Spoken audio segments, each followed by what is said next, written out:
Salut, ça va et toi? Dans cette politique de discrimination, les Français se réveillent et se rendent bien compte que ce vaccin ne protège pas.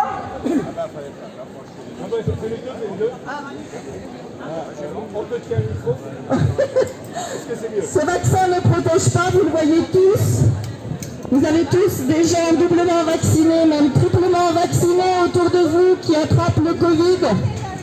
Et donc on veut vous faire croire qu'il faudra bientôt une 4e dose. Et puis comme on veut rapprocher les injections, on vous dit que votre immunité naturelle va être réduite à 4 mois. Et donc plus personne ne peut plus croire à ces mensonges. Donc il est important qu'on se mobilise tous. On a essayé de nous diviser sur cette question. Et on voit bien que bientôt, ce sont tous les gens qui refusent la 3e dose parce qu'elle est inefficace et parce que de plus en plus, ils sont au courant de tous les effets secondaires graves qui peuvent leur arriver parce que cela commence à toucher vos proches, ça commence vraiment à ne plus pouvoir être caché. Une autre chose aussi qui est en train de se dévoiler, c'est le fait qu'il y a un bras placebo. À savoir que dans cette expérience, il y a une expérience à l'intérieur de l'expérience. Et tous les lots de vaccins ne contiennent pas la même chose. Certains contiennent du sérum physiologique et certains contiennent ces sérums ARN dans des dilutions différentes, contiennent aussi de l'oxyde de graphène. Et aux États-Unis, les rapports sont clairs là-dessus, les enquêtes sont claires là-dessus. Il y a des lots de vaccins pour lesquels il y a 6% de décès. Alors si les gens ont eu la chance de ne pas avoir d'effets secondaires lors des premières injections, eh bien sachez bien qu'il s'agit d'une roulette russe. Voilà, de toute manière, l'argument selon lequel ce vaccin empêche la transmission est tout à fait mensonger et fallacieux. Donc, refusons.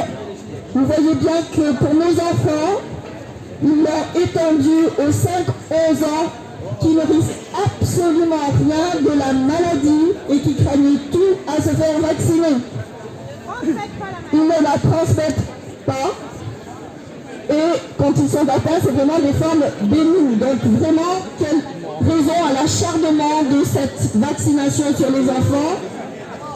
Sachant aussi que comme la campagne ne démarrait pas suffisamment fort, ils ont décidé par un arrêté de réduire, de limiter l'autorisation parentale à un seul parent. Vous savez que selon le code civil de la famille, normalement les 2 parents doivent être d'accord pour pratiquer ce genre d'injection. Et bien par un arrêté, ils ont limité ceci à un seul parent. Il y avait un référé suspension dont l'avis a été rendu par le Conseil d'État qui donnait raison à la personne qui l'avait déposé, qui avait réduit l'accord des 2 parents. Et de nouveau, le 25 janvier, ils sont revenus dessus. Un seul parent suffit. Et pour quelle raison? Pour pouvoir promouvoir davantage et faire injecter davantage d'enfants. Alors ils n'ont pas à être sacrifiés sur l'autel des enjeux financiers de grands laboratoires pharmaceutiques. On répète, les études de phase 1 et 2 de ces expériences ont été fraudées, donc ils ont obtenu des autorisations de mise sur le marché conditionnelles de façon frauduleuse. Donc surtout, résistons maintenant de toutes nos forces, la vérité éclate de plus en plus et va s'ouvrir hors juridiction un procès grâce à un avocat que de plus en plus de monde connaît en ce moment, puisqu'il a été celui qui a initié le Dieselgate, le procès du Dieselgate, et il a été celui qui a initié le procès de la Deutsche Bank. Et donc c'est quelqu'un vraiment de renommée internationale et va s'ouvrir un procès, bien sûr hors juridiction, mais avec de vrais juristes, avec de vrais avocats, de vrais juges, pour crimes contre l'humanité. Voilà, donc suivez ça de près, parce que même si c'est en huis clos, donc il ouvre aujourd'hui, et tous les débats vont être retransmis sur des chaînes de plateformes alternatives. Donc Rainer Füllmich, voilà, qui est à l'origine de cette initiative.